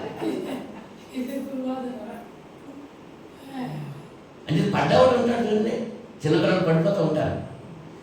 పడిపోయినప్పుడు అటు ఇటు చూస్తాడు, అటు ఇటు ఆయన ఎవరన్నా చూస్తారు లేదని చూస్తూ ఉంటాడు. ఎవరు చూస్తారు అనుకో ఎవరు లేకపోతే పద్దుకు వెళ్ళిపోతాడు. ఎవరన్నా చూసాడనుకో మొదలెడతారు, ఇంకా రాగం మొదలెడతారు. ఇంకా చూస్తే అవునా? అంటే స్నేహితుల వల్ల కూడా శ్రమలు వస్తూ ఉంటాయి మన జీవితంలో. మన స్నేహితుడే ఎంత ప్రేమ కలిగిన వాడే. ఆదర్శ స్నేహం దావీదు యోనాతాను గురించే ఉంది. సౌలు కుమారుడు యోనాతాను, దావీదు వాళ్ళిద్దరూ కూడా మంచి స్నేహితులు, ప్రాణ స్నేహితులు. యేసుక్రీస్తు మన స్నేహితుడు, మనం ప్రాణహితుడు. స్నేహితుడు అన్నవాడు ఎలా ఉండాలి అంటే అన్ని విషయాల్లో ఆదుకునేవాడుగా ఉండాలి. కానీ మన దగ్గర ఏదైతే దొరుకుతుందో అది లాక్కుని వెళ్ళిపోవడం, మనకు ఏదైతే కష్టం వచ్చిందో అప్పుడు మనకు చూడకుండా పక్కన వెళ్ళిపోవడం, అది స్నేహితులను. అటువంటి స్నేహితులే ఉన్నారు ఇప్పుడు ఈ దినాల్లో. ఆపులు వచ్చినప్పుడు ఆదుకునే స్నేహితులు ఎవరు ఉన్నారా? ఆపులు వాళ్ళు ఉన్నాడు కాబట్టి, ఇలా చేశాడు కాబట్టి ఇలా అయ్యింది అని చెప్పుకునే స్నేహితులే ఉన్నారు తప్ప మనం ఆదుకునేటువంటి వాళ్ళు ఉండరు. శ్రమలు వచ్చినాయి, సహించుకోవాలి, ఓర్చుకోవాలి, దేవుని సన్నిధిలో ప్రార్థన చేసుకోవాలి. ఎలా చేయాలో అన్నది తర్వాత మనం ఆలోచించేద్దాం. ఇప్పుడు ఎందుకు వస్తున్నాయి శ్రమలు? ఒకటి, దేవుని మాటకు లోబడకపోతే వస్తాయి. రెండోది, దేవుడికి లోబడి ఉన్నావో లేదో పరీక్ష వరకు వస్తాయి. మూడోది, కారణం లేకుండానే శ్రమలు వస్తాయి. నాలుగోది, కుటుంబ సభ్యులు బట్టి శ్రమలు వస్తూ ఉంటాయి. ఐదోది, బంధువుల గురించి శ్రమలు వస్తూ ఉంటాయి. ఆరోది, స్నేహితుల గురించి కూడా శ్రమలు వస్తూ ఉంటాయి. ఉదాహరణతో, రెఫరెన్స్లతో మీకు జ్ఞాపకం చేస్తున్నా. ఏడోది, పనివారి వల్ల శ్రమలు వస్తూ ఉంటాయి. ఇంట్లో పనిచేసేటువంటి వారు, యజమానులు ఉంటారు. ఏమా యజమానులు మాట్లాడుకునే మాటలో వాళ్ళు వింటూ ఉంటారు. బయటికి వెళ్ళి చెప్పకుండా ఉంటారు, లేకపోతే భర్త గురించి భార్య దగ్గర, భార్య గురించి భర్త దగ్గర చెప్పేసి లబ్ధి పొందుతారు. పనివారు పనిది చెడ్డ పనివారు. మంచి పనివారు అయితే మన పనిలో మనం చూసుకుందాం, వాళ్ళు కూడా మనకెళ్ళే అనుకుంటారు. కానీ చెడ్డ పనివారు ఏం చేస్తారు? ఎవరు అమ్మగారు, అయ్యగారు ఆ అమ్మాయితో మాట్లాడుతుందంటే అని అక్కడ చెప్తారు. అబ్బా అమ్మ బలి చెప్పేవమ్మా, ఎప్పుడైనా వాళ్ళు మాట్లాడుతున్నప్పుడు నాతో చెప్తా ఉన్నామని దానికేమో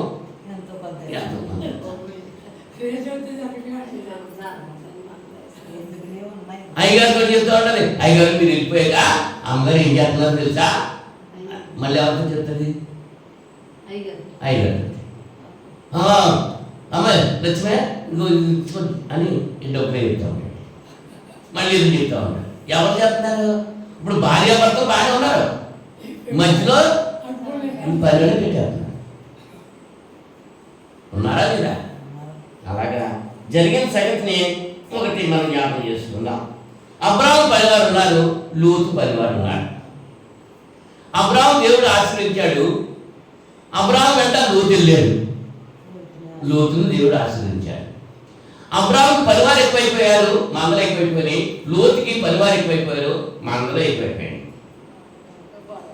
13వ అధ్యాయం ఆదికాండం 7వ వచనంలోకి వచ్చేటప్పటికి అబ్రాహాము పరివారు లోతు పరివారు కలహించుకున్నారు. అబ్రాహాము లోతు కలహించుకోలేదు, అబ్రాము పనివారు, లోతు పనివారు. శ్రమ చేసినప్పుడు ఎలాగొచ్చింది శ్రమ? ఎవరి ద్వారా వచ్చింది? పనివారి ద్వారా వచ్చింది. మరి జ్ఞానం ఉన్నటువంటి వాడు ఏం చేస్తాడు? సర్దుకుంటాడు. జ్ఞానం లేనివాడు ఏం చేస్తాడు? ఇప్పుడు మీకు చక్కటి ఉదాహరణ చెప్తాకి రైతులు ఉన్నారు, పొలం కలిగిన ఆశావులు ఉన్నారు. పొలం కలిగిన ఆశావు కంటే ఈ రైతులు పొలం చెడు చేయడానికి వాళ్ళ ఇంట్లోనే ఉంటారు, బయటకు రారు.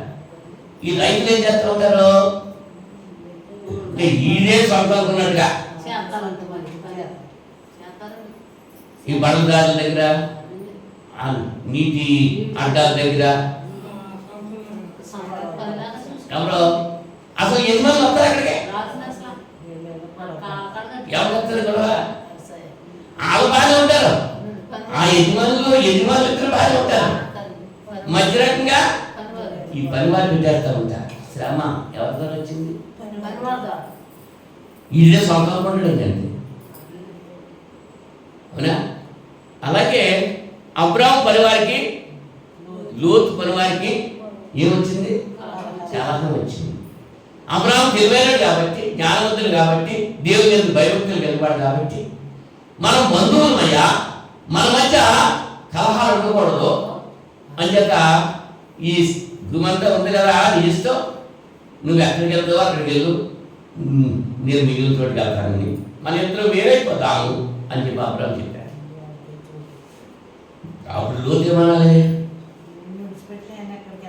రిక్తుడిగా వచ్చానయ్యా నీతోటి, ఇన్ని మందలో ఇంత ఆస్తి నేను కలిగి ఉన్నాను, నిన్ను బట్టే కదా దేవుడు నన్ను దీవించాడు, నిన్ను విడిచిపెట్టి నేను ఎక్కడికి వెళ్ళిపోతాను అని అనాలి. కానీ అన్నాడా? ఎక్కువ పెట్టిన బాణంలాగా ఎప్పుడైతే వెళ్ళిపోవాలో అని పరిగెత్తి వెళ్ళిపోయాడంటే, తూర్పు వైపు చూసి అని వెళ్ళిపోయాడు కదా. అంటే తన మనస్తత్వాన్ని బట్టి ఉంటుంది అన్నమాట. అబ్రాము యొక్క మనస్తత్వం ఏంటి? లోతు యొక్క మనస్తత్వం ఏంటి? ఒకసారి మనం ఆలోచన చేసుకుని, మరి మన మనస్తత్వం ఎలా ఉంది? మన పరివారం వల్ల తగాయిదాలు వచ్చినప్పుడు మనం ఎలాగ వాటిని పరిష్కరించుకుంటున్నాం? ఆ జ్ఞానం దేవుడు మనకి ఇవ్వాలి. ఆ దేవుడి సన్నిధిలో మనం ప్రార్థన చేయాలి. స్వార్థం వచ్చింది. ఎందుకు వచ్చింది? చాలా వాడు మరి రక్త సంబంధులు, మంచి బంధువులు, రక్త సంబంధి, అటువంటి వాళ్ళకు ఏమైపోయారు? విడిపోయారు. ఎవరి వల్ల? పరివారి వల్ల.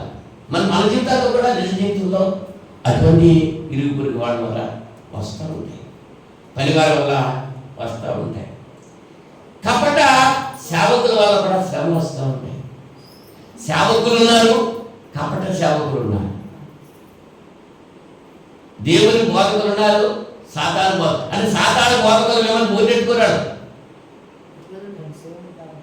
మేము దేవుని సేవకులమే అని చెప్తూ ఉంటారు. ఇప్పుడు ఇవాళ దుర్బోధలు ఎక్కువైపోయింది. అనేక దుర్బోధలు క్రీస్తు బోధ విడిచి ముందుకు సాగుతున్నా. పౌలు గారు అని చెప్తాడు గల్తీ పత్రిక కూడా వచ్చారు, మేము ప్రకటించిన సువార్త కాక వేరొక సువార్త, పరలోకం నుంచి ఏమైనా పరలోకం నుంచి దేవతకు చెప్పినా వాడు శాపగ్రస్తుడు అవుతాడని చెప్పారు. ఈవేళ క్రీస్తు బోధ లేదు లోకంలో, క్రీస్తు బోధ చాలా తక్కువైపోయింది, వేరొక బోధ ఎక్కువైపోతుంది. వేరొక క్రీస్తుని ప్రకటిస్తున్నారు, వాళ్ళు వేరొక బోధ చేసుకుంటున్నారు. అందువల్ల శ్రమలు వస్తుంటున్నాయి.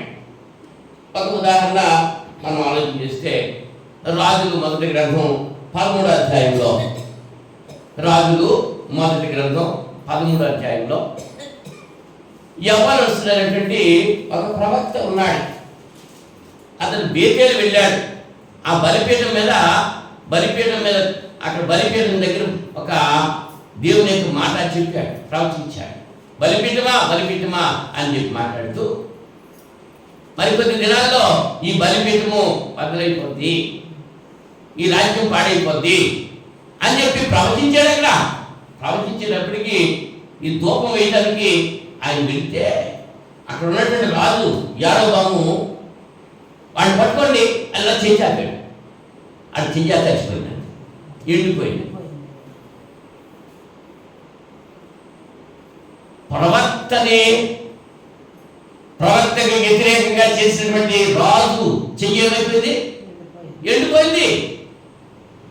మళ్ళీ ఆ రాజు బతిమాలున్నాడు ప్రవక్తనే, అయ్యా నా చెయ్యిలాగా అయిపోయింది, దీన్ని బాగు చేయమని నీ దేవుడు కోరుకో అని చెప్పి మళ్ళీ ప్రాధాన్యపడ్డాడు. ఈ అనుభవం రాదండి. అధ్యాయం అంతా చదువుకుంటే మీకు అర్థమవుతుంది. 13వ అధ్యాయం రాజులో మొదటి గ్రంథం.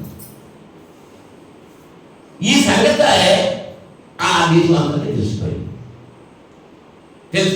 ఇప్పుడు ఈ రాజుగారు అన్నాడు, నువ్వు నా చేయి బాగు చేశావు కాబట్టి నువ్వు వచ్చి మా ఇంట్లో ఉండు, నీకు మంచి ఆహారం పెడతాను, మంచి బహుమానం ఇస్తాను రా అని చెప్పి పిలిచాడు. పిలిస్తే ఈ ప్రవక్త అన్నాడు, నువ్వు నీ రాజ్యంలో సగం ఇచ్చిన నేను నీ ఇంట్లో మాత్రం ఉండను, నీ ఇంట్లో భోజనం చేయను, నీ ఇంట్లో పాలు తాగను. ఏంటంటే నా దేవుడు చెప్పిన మాట ఏంటంటే, నువ్వు వెళ్ళి ఆ ప్రవచించి వచ్చేయి, అక్కడ అన్నపానాలు పుచ్చుకోవడానికి వీల్లేదు అని చెప్పాడు. నాది అని చెప్పి తీసుకోనని వెళ్ళిపోతున్నాను. అతను వచ్చిన దాన్నే వెళ్ళట్లేదు. దేవుడు చెప్పాడు, నువ్వు వెళ్ళిన దాన్నే రావద్దు, మళ్ళీ వేరే మార్గంలో రమ్మని చెప్పాడు. వేరే మార్గంలో వెళ్ళిపోతున్నాడు. ఈ సంగతి ఆ దేశంలో అక్కడ ఉన్నటువంటి ఒక ముసలి ప్రవక్తుడు ఉన్నాడు. ఆ ముసలి ప్రవక్తకి అతని కొడుకులు చెప్పారు ఈ సంగతి, ఇలా జరిగింది, అక్కడ బలిపీఠం దగ్గర జరిగింది అని. ఎక్కడున్నాడు ఆ ప్రవక్త? ఎలాగెళ్తున్నాడంటే, కొడుకులు ఉన్నారు కదా, ముసలాడు ప్రవక్త కొడుకులు పంపించాడు, వాడు ఎక్కడికి వెళ్తున్నాడో అది తెలుసుకున్నారు. వెళ్ళాలి గాడిలకి అంటే కంచరగాడిలు అన్నమాట. ఈ ముసలి ప్రవక్త వెళుతున్నటువంటి ఆ ప్రవక్తని ఆ యవన ప్రవక్త ఏం చేస్తున్నాడంటే, ఓ చెట్టు నేడు కూర్చుని విశ్రాంతి తీసుకుంటున్నాడు. విశ్రాంతి చేసుకుంటున్నట్టు ఆ ప్రవక్తని ఈ ముసలి ప్రవక్త వెళ్ళి అడుగుతున్నాడు, అయ్యా నువ్వు బేతేలుకు వచ్చి ప్రవచించిన ప్రవక్త నువ్వేనా అంటే నేనే అన్నాడు. నిన్ను పంపిన దేవుడు, అయితే నువ్వు వచ్చి నా ఇంట ఉండి ఈ రాత్రికి నువ్వు విశ్రాంతి తీసుకుని భోజనం చేసుకుని వెళ్ళు అన్నాడు. నేను రాను అన్నాడు. అయ్యా నువ్వు రావాలంటే ఏంటి, నేను నీలాంటి ప్రవక్తనే, దేవుడు నాతో చెప్పాడు ఎవరి ప్రవక్త వస్తాడు అతను నువ్వు ఆతిథ్యనియ్యి అని చెప్పి అన్నాడు. అని చెప్పి నేను వచ్చాను, నేను తీసుకెళ్తాను అంటే నమ్మేశాను. ఈ యవన ప్రవక్త ఎక్కడికి వెళ్ళాడు? మళ్ళీ ముసలి ప్రవక్త దగ్గరికి వెళ్ళాడు. ఇంటికి వెళ్ళాడు, విందు చేశారు, చేసుకున్నారు, తిరిగి మళ్ళీ బయలుదేరి వెళ్ళిపోతున్నాడు. వెళ్ళిపోతుంటే దాంట్లో ఒక సింహం ఈ యవన ప్రవక్తని చంపేసింది. ఓ నక్క అక్కడ ఉంది, ఒక గాడిద నుంచి ఉంది. ఆ సింహం ఏం చేస్తుంది అక్కడ? నుంచుంది. అక్కడ తింటలేదు, నుంచుంది. ఆ చుట్టుపక్కల ఆ సంఘటనలు చూసినాడు అంతా కూడా ఆ పక్కన నుంచి పక్కన తెలిసిపోతుంది కదా. మన కారు అక్కడ తిరిగిపోయింది, పడిపోయింది, అందరూ తెలిసింది, అంతే లేరా. అలాగే అది కూడా వెళ్ళేటప్పటికి ఆ ప్రవక్త ముసలి ప్రవక్త వెళ్ళాడు. అప్పుడు చెప్తున్నాడు అన్నమాట, దేవుడు వద్దన్నది చేశాడు, అందుకని శ్రమ వచ్చింది. దేవుడు ఏమన్నాడు, అక్కడికి తినొద్దు త్రాగొద్దు చెప్పేసి వచ్చేయి, వెళ్ళిన దాన్ని రావద్దు, వేరే దాన్ని వెళ్ళు, అలా దేవుడు చెప్పింది చేయకుండా ఈ యొక్క కపటమైనటువంటి సేవకుడు చెప్పిన మాట నమ్మేడా లేదా? దేవుడి మాట నమ్మేడా? ఈ సేవకుడి మాట నమ్మేడా? దేవుడు నిజం చెప్పాడా? సేవకుడు నిజం చెప్పాడా? ఏది నమ్మాడు ప్రవక్త? అబద్ధం నమ్మేశాడు. దేవుడు నిజం చెప్పాడు, దాన్ని నమ్మడం మానేశాడు. మోసగించేటువంటి ప్రవక్త. ఇవాళ అనేకులైన అబద్ధ ప్రవక్తలు వచ్చారు, ఏర్పరచబడిన వారిని లాక్కుపోతున్నాడు. అలకటం చాలా కష్టం, ముగ్గులేయటం చాలా తేలిక. అలిగిన దాని ముగ్గులేసే సేవకులు వచ్చారు. వచ్చారా?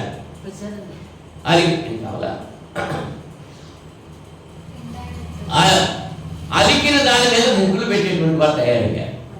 కష్టపడి ఒక ఆత్మను సంపాదించాలి, అంతేగాని సంపాదించిన ఆత్మని దోచుకుపోయేటువంటి సేవకులు తయారయ్యారు. అలాగే ఈ విశ్వాసులు కూడా వాక్యం ఏంటి, వాక్యం ఏం చెప్తుంది, ఎక్కడ మనం రక్షించబడ్డాము, ఎవరి ద్వారా దేవుని వాక్యం విన్నాము, ఏ సంఘంలో మనం చేర్చబడ్డాము, ఇప్పుడు మనం అక్కడికి ఎందుకు వెళ్తున్నాము, వెళ్ళాలా వెళ్ళకూడదా అనే ఆలోచన కూడా వీడగలేదు ఉందా? కపటమైనటువంటి బోధకులు, అబద్ధ బోధకులు, అలాగే శ్రమలు వస్తుంటున్నాయి. ఎవరు ప్రవక్త ఏమైపోయాడు, సింహం నోటి పడి చనిపోయాడు. శ్రమ వచ్చిందా లేదా?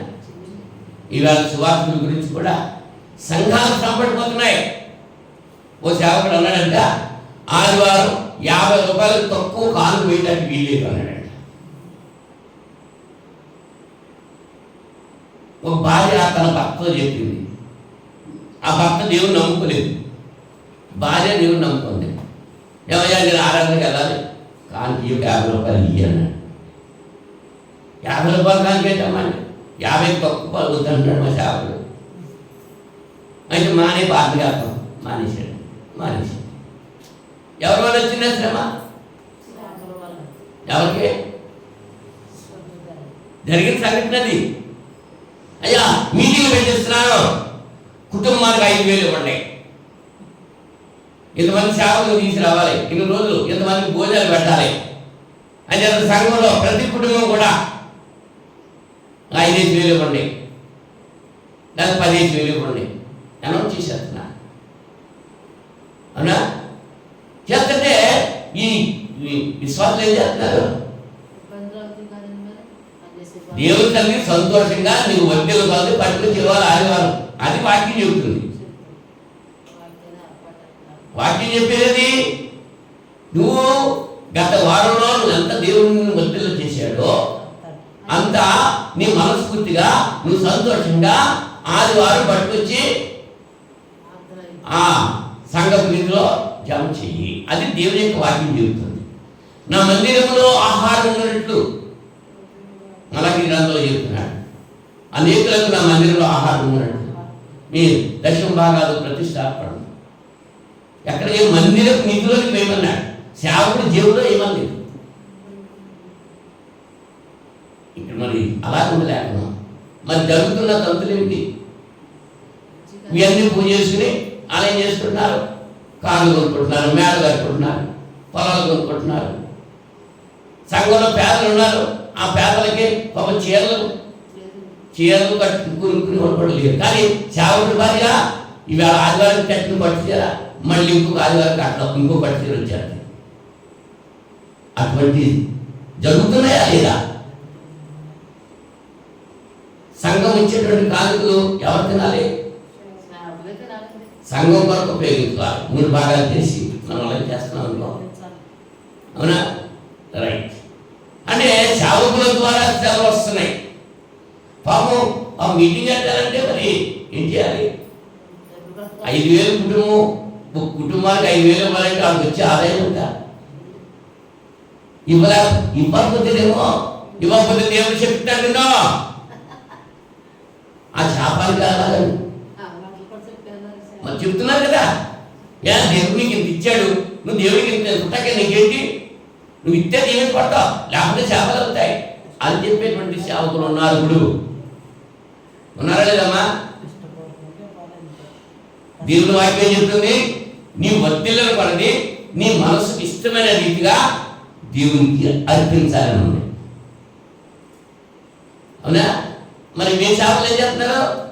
ఏదమ్మా దశమ భాగం ఇవ్వట్లేదు, ఏదో ప్రథమ భాగం ఇవ్వట్లేదు, ఈ కృతజ్ఞత కానులయ్యి అడుగుతున్నారా లేదా?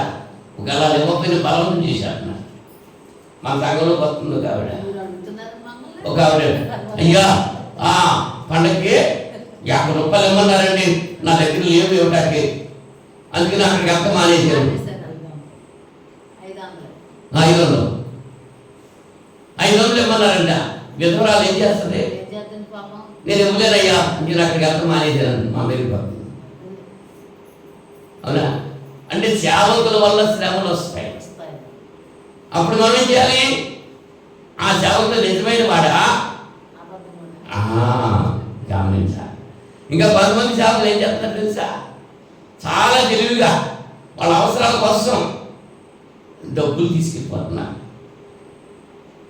ఎవరి దగ్గర? విశ్వాసుల దగ్గరే బాకీ చేసేస్తున్నారు. మళ్ళీ అవి తీర్చట్లేదు. మళ్ళీ ఏమంటారు తెలుసా? నువ్వు సేవకుడిని తప్పించి మళ్ళీ సేవకుడి దగ్గర తీసుకుంటావా? కపట సేవకుడు పౌలు గారు అదే కపట స్నేహితుల వల్ల, కపట సేవకుల వల్ల నేను అనేక శ్రమను పొందాను అని చెప్పి స్టేట్మెంట్ ఇచ్చాడు పౌలు గారు. సముద్రాల్లో, ఆపదలు, ఉపవాసాల్లో, జాగరణలో కపట సహోదరుల వల్ల శ్రమలు నేను అన్నో అనుభవించానంటున్నాడు పౌలు గారు. కనుక శ్రమలు ఎలా వస్తాయి అనేటువంటి విషయం గురించి మనం ఆలోచించేస్తున్నాం. ఇంకా ఇరుగు పొరుగు వారి వల్ల శ్రమలు వస్తూ ఉంటాయి. మనం వస్తాయా? ఇజ్రాయేలీలు, ఫిలిస్తీన్లు ఇరుగు పొరుగు ఉన్నవాళ్ళే. ఇవాళ ఇజ్రాయేల్కి ఏది ఏ దేశం? ఇరాన్. ఇరుగు పొరుగు దేశాలే కదా.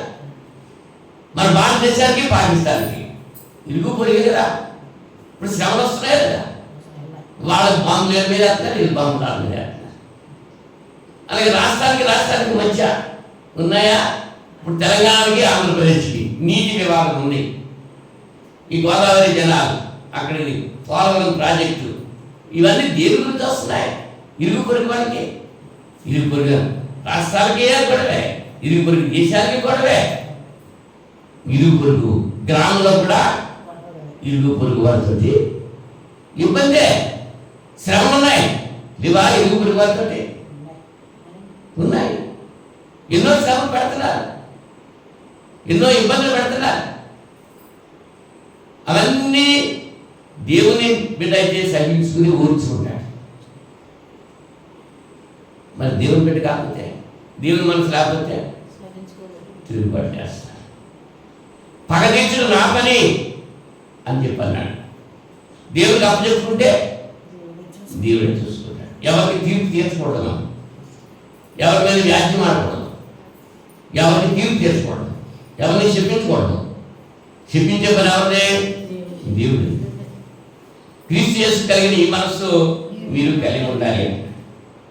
ఆయన హింసించే వారు కూడా తండ్రి మీరు ఏం చేస్తారు, మీరు ఎరగలో క్షమించి. శ్రమ పడ్డాడా క్రీస్తు? ఇవాళ శ్రమ కామంటున్నారు. ఎవరికి శ్రమ? ఆయన శ్రమ, మన శ్రమ. అన్ని శ్రమలన్నీ అనుభవించాడు ఆయన, నీ కొరకు నా కొరకు. ఇప్పుడు మనం శ్రమ పడాల్సిన పని లేదు. ఆయన మాట వినాలి, ఆయన బాటలో నడవాలి. అది మనం చేయాల్సింది తప్ప మనం శ్రమ పడాల్సిన పని లేదు. శ్రమను సహించుకునేటువంటి ఓర్పు, సహనం మాకు దయచేయండి బాబుని ప్రార్థన చేయకుండా.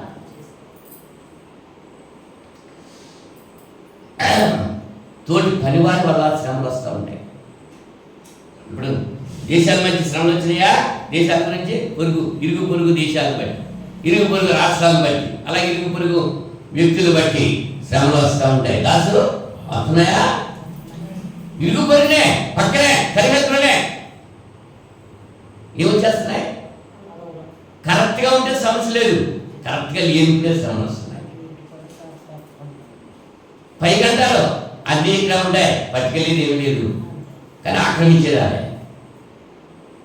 వాళ్ళ ఉన్నదాంతో వాళ్ళు సంతృప్తి పడరు, వాళ్ళకి కాంతి కావాలి, అది వాళ్ళకి సంబంధం లేదు, అయినా సరే నాదే అనేటువంటి ఆలోచనతో శ్రమ పెడతా ఉంటారా? అవునా? శ్రమలు ఎలా వస్తాయో అనేటువంటి విషయం మనం ఆలోచన చేస్తున్నాం. తోటి పనివారి వల్ల శ్రమలు వస్తూ ఉంటాయి. వ్యవసాయదారులు ఉన్నారు, పక్కడు ఈ చేతికి మందు వేసుకుంటాడు, నీళ్ళే చేస్తాడు, ఇదేం చేస్తాడు? మళ్ళీ ఆ నీళ్ళలోకి వచ్చేస్తాడు. ఎక్కడ వచ్చింది మగారమ్మ? మందు వేసుకుని చేయదు కదా, ఆ నీళ్ళు చేస్తే అలాగా ఇది నీళ్ళు అవసరం అని ఏం చేస్తాడు? కంత తీసేస్తాడు. ఏమొచ్చింది? అడ్డా చేసేస్తారు, నీళ్ళు రాలేదని. వాడు చేసేది వ్యవసాయమే, వీడు చేసేది వ్యవసాయమే. వాడికి వీడికి మధ్య వచ్చినాయి. పని చేసేటప్పుడు కూడా అంతే. ఫ్యాక్టరీకి వెళ్ళిపోతున్నారు కదా, అక్కడ కూడా అక్కడే కూడా అది ఎక్కువ ఇచ్చారు, నాకు తక్కువ ఇచ్చారు. ఆ పని ఎక్కువైంది, నా పని తక్కువైంది, ఆ పని ఎక్కువైపోయింది. అదే ఆ పని తక్కువైంది, నా పని ఎక్కువైపోయింది. శ్రమ ఉందా లేదా? అంటే ఈ రక్త శ్రమలో శ్రమలు ఎందుకు వస్తాయి, ఏ కారణాలు బట్టి శ్రమలు వస్తాయి అనేటువంటి విషయం మనం ఆలోచన చేశాం. వ్యాపారస్తుల్లో శ్రమలు ఉన్నాయి, వస్తున్నాయి లేదా? ఒక వ్యాపారస్తు గురించి ఇంకో వ్యాపారస్తు శ్రమ. ఆడు కష్టపడి వస్తున్నాడు, ఇంకొకరు కష్టపడి వస్తున్నాడు. ఆడు పట్టు కోసం ఆడు తిప్పబడుతున్నాడు, ఈ పట్టు కోసం వీడు తిప్పబడుతున్నాడు. కానీ వాడి వల్ల వీరికి శ్రమ, వీరి వల్ల వాడికి శ్రమ. కేజీ 50 రూపాయలు బీరకాయలు అంటాడు, ఇంకోటి ఆడికి పోటీ వచ్చేసి కేజీ 40 రూపాయలు అంటాడు. మన సరుకు అమ్ముడైపోవటం కావాలి, తోటి వ్యాపారస్తులు పాడైపోతున్నారని చూడటం. వ్యాపారంలో శ్రమ, వ్యవసాయంలో శ్రమ, ఉద్యోగాలు చేసుకునే గారి శ్రమ. ఓ జూనియర్ ఓ సీనియర్ని ఏం చేస్తూ ఉంటాడు, ఇబ్బంది పెడతా ఉంటాడు. ఆ చేయాల్సింది చేయదు, నెగ్లెక్ట్ చేస్తూ ఉంటాడు. అవునా? ఉద్యోగాల్లో కూడా రకరకాల శ్రమలు. ఇలాగ శ్రమను అనుభవించటం మరొకసారి ఈ పేతురు పత్రికలో మొదటి అధ్యాయం 5వ అధ్యాయంలో, మొదటి పేతురు 5వ అధ్యాయం 8వ వచనం చూడండి. దేవుడు తగిన సమయమందు మిమ్మును హెచ్చించినట్లు ఆయన బలిష్టమైన చేతి క్రింద దీన మనస్సులయ్యుండుడి. ఆయన మిమ్మును గురించి చింతించుతున్నాడు కనుక మీ చింత యావత్తు ఆయన మీద వేయుడి. నిబ్బరమైన బుద్ధి గలవారై మెలకుగా ఉండుడి. మీ విరోధి అయిన అపవాది గర్జించే సింహం వలె ఎవరిని మృంగుదలని వెతుకుతూ తిరుగుతున్నాడు. లోకమంతటా మీ సహోదరుల యందు ఈ విధమైన శ్రమలే నెరవేర్చడమని ఎరిగి విశ్వాసమందు స్థిరులై వారిని ఎదిరించు. విశ్వాసంలో స్థిరులుగా, శ్రమలు వచ్చినప్పుడు ఏం చేయాలి? విశ్వాసంలో స్థిరులుగా ఉండాలి. యజమాని చేతి క్రింద అణిగి మనం ఉండాలి, దేవుని చేతి క్రింద అణిగి ఉండాలి, దేవునికి అప్పగించుకోవాలి. సమస్తం దేవునికి అప్పగించుకుని ఆయన చేతి క్రింద ఆయన ఏదైతే చేయాలంటున్నాడో అది మనం చేయాలి. నీ చిత్తమే సిద్ధించగా ఎన్నో శ్రమలు అనుభవించి తన కుమారుడు అయ్యుండి యేసుక్రీస్తు ఎన్నో శ్రమలు అనుభవించాడు. కాబట్టి అన్ని నామాల కంటే పరిణామము ఆయన శ్రమను సహించుకున్నాడు. ఒకనొక సందర్భంలో అన్నాడు, నాయనా నీ చిత్తమని ఈ గిన్నె నా దగ్గర తొలగించు, అయినా నీ చిత్తమే సిద్ధించగాక. దేవుని చిత్తానికి లోబడ్డాడే తప్ప ఇది తీసేయాలన్నమాట అనలేదు. పౌలు గారు కూడా ఆయనలో శరీరంలో ముళ్ళు ఉంది, ఆ ముళ్ళు గురించి 3 సార్లు దేవుడిని అడిగాడు. ఆ 3 సార్లు కూడా దేవుడు ఆ ముళ్ళు తీయలేదు, కానీ నా కృప నీకు చాలు. దేవుడు మనకి కృప ఇవ్వాలి. దేవుడు మనకు కృపిస్తే గాఢాంధకార లోయలో నేను సంచరించిన ఈ అపాయం నాకు నీ దుడ్డు కదా, నీ దాని నన్ను యెహోవా నా కాపరి, నాకు ఏమి కలగదు, ధైర్యంగా దావించున్నాను. ఇలా సమయంలో దావీదు వలె మనం చెప్పేటువంటి ఆ మనస్సు, ఆ ధైర్యం దేవుడు మనందరికీ అనుగ్రహించాలని మరి ప్రేమతో మీకు తెలియజేస్తూ ముగిస్తున్నా. ప్రార్థన చేస్తున్నాం. మహోన్నతుడా, పరిశుద్ధుడా, జీవాధిపతి సృష్టిగా స్తోత్రాలు. ఈ రక్త సమయంలో తగిన కాలమందు దేవుడు మిమ్మల్ని హెచ్చించగలిగినట్లుగా ఆయన బలిష్టమైన హస్తము కింద అణిగి ఉండమని, కొద్ది కాలం ఉండేటువంటి శ్రమలు సహించుకుంటే నిత్యజీవం పొందుతారని, గర్జించ సింహం వల్ల ఎవరు మిగుదునా అని సైతాను తిరుగుతున్నాడు. వాడిని ఎదిరించడానికి కావాలి శక్తి మనం కలిగి ఉండాలని చెప్పి పేతురు గారు చేసిన హెచ్చరిక మేము ఆలోచన చేసి ఎందుకు నిమిత్తమైతే శ్రమలు సంభవిస్తున్నావో అనేటువంటి విషయాన్ని మరి చాలా విషయాలు వీళ్ళతో మంచి మీరు ఇచ్చిన అవకాశం బట్టి స్తోత్రాలు చేస్తున్నాను. బిడ్డల అవగాహన చేసుకొని ఆ శ్రమలు ఎందుకు వస్తాయో అనేటువంటి ఆలోచన కలిగి నాయన బిడ్డలు వాక్యానుసారంగా జీవించడానికి మీ నుంచి జీవన పొందడానికి కృప చూపుతారని ప్రార్థన చేస్తున్నాను. ఇంతవరకు ఇంతబడిన వాక్యం బిడ్డ హృదయాల్లో బదిలిపరుచుకుంటానికి సహాయం చేయండి. మీ చిత్తమైతే మరి శుక్రవారం మేమంతా కలిసి మేము స్థుతించి కనపరిచి మీ లేఖలను ధ్యానించడానికి కూడా సహాయం చేయండి. యేసుక్రీస్తు నామములో ఈ ప్రార్థన అడిగి వేడుకుంటున్నాం పరలోక తండ్రి, ఆమేన్. అందరికీ వందనాలు. ఈ శ్రమలు పాఠం పూర్తి అవ్వలేదు. ఈవేళ ఈ శ్రమలు ఎందుకు వస్తాయో అనేటువంటి విషయాన్ని మీతో చెప్పడం జరిగింది. శ్రమలు వచ్చినప్పుడు వ్యతిరేకంగా ప్రవర్తించిన వాళ్ళు కొంతమంది ఉన్నారు. అలాగే శ్రమల్ని విశ్వాసులు ఎలాగని ఆలోచన చేశారో, శ్రమలో వచ్చినప్పుడు విశ్వాసులు ఎలాగనే ఉన్నారో, అలాగే శ్రమలు సహించి సంపూర్ణమైనటువంటి వారు ఎవరైతే ఉన్నారో, ఈ శ్రమలు వచ్చినప్పుడు మనం ఏ రీతిగా స్పందించాలో అనేటువంటి విషయాలు కూడా దేవుని చిత్తమైతే మరి శుక్రవారం మనం నేర్చుకోవడానికి ప్రయత్నం చేద్దాం. అందరికీ వందనాలు.